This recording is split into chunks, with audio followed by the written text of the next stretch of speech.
Good, everyone. Welcome back to our latest Econ Talk. Gareth, we've seen the latest economic figures come out from Stats NZ. GDP up 1.1% in the third quarter of the year, the 3 months to September.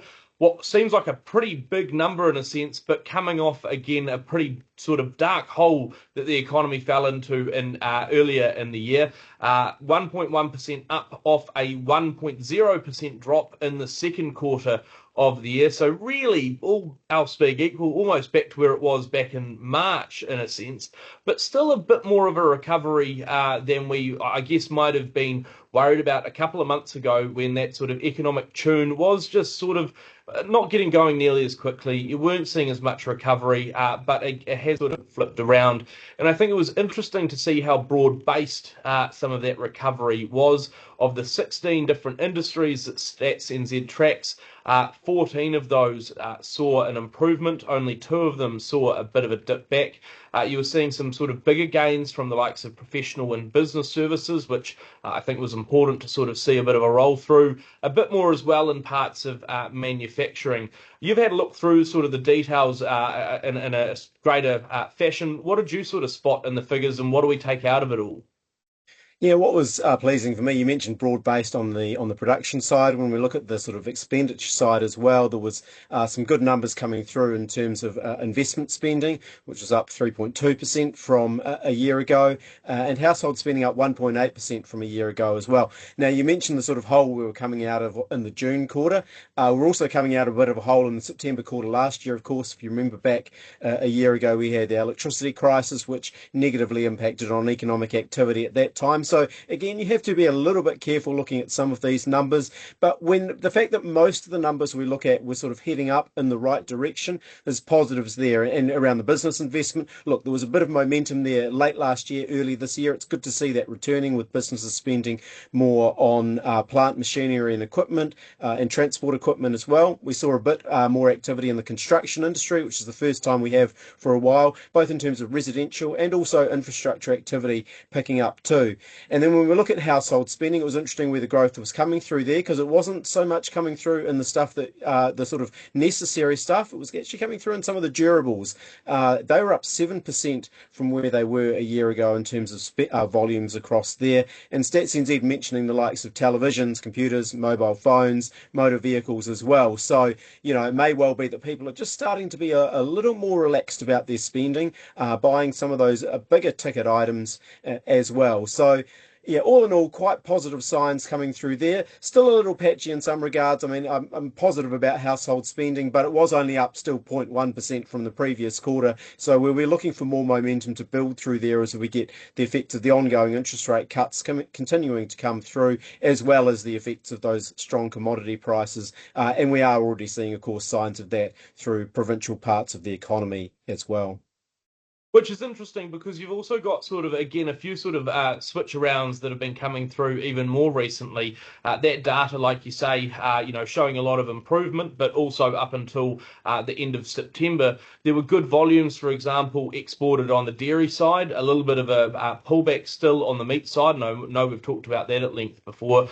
But again, in more recent times, you've seen a lot more milk awash across the world. You've seen, high production from the UK, from the US, which means that the dairy prices continue to fall back. Still in a good position, but again, just a little bit of caution about the continued drive in provincial areas, sort of driven exclusively by the primary sector piece.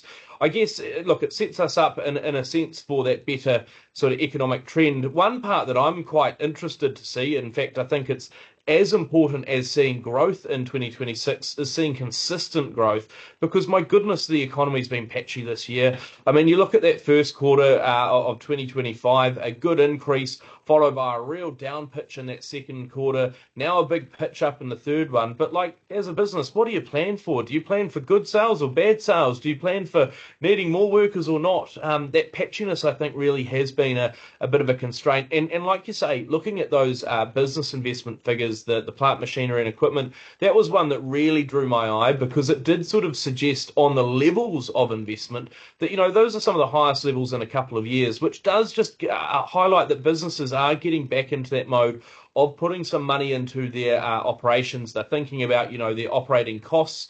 and trying to sort of be a bit more efficient at various points. So that's encouraging. Looking to the year ahead, I mean, this presumably sets us up for, again, not a bad summer and hopefully a better 2026. But what's in the crystal ball at the moment on the year ahead? Yeah, I mean, firstly, it's worth noting that we're not going to see that 1.1% quarterly growth repeated going forward. As you said, it coming out of a hole. And so artificially strong, I think the growth will be more moderate and expectations are, somewhere maybe around about 0.5% a quarter, maybe slightly over in some quarters as well That's going still good, forward. right? It is still good, and particularly when you look at population growth, which has slipped below 1% per annum. So on a per capita basis, you are talking about reasonable growth coming through there.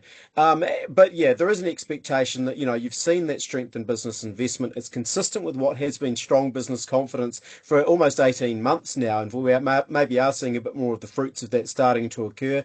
The next step and the hope is that also translates not through just in terms of investment, but also in terms of more hiring. We have seen a bit of strength starting to emerge in the job market. Well, strength might be overstating it, but at least some more positive numbers coming through. And for me, that is important in terms of just embedding that recovery in household spending that we are expecting to occur. It's one of the sort of last pieces of the puzzle that we have been waiting for. So yeah, optimistic that growth will continue through 2026 and certainly the early part of the year.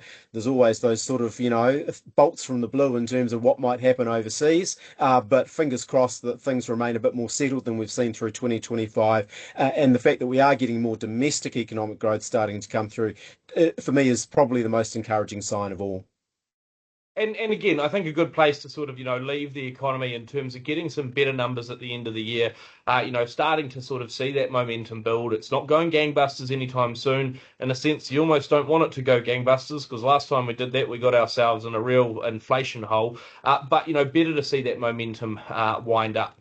And look, I think, end of the year, this should be, barring any major economic news between Christmas and New Year's, hopefully the last time that we do an Econ Talk and provide an update. But we'll be back again in 2026 with all of our useful insights on what's happening. We'll have a look at the likes of spending over the Christmas break. Did people sort of get their money out, or were they only shopping the sales?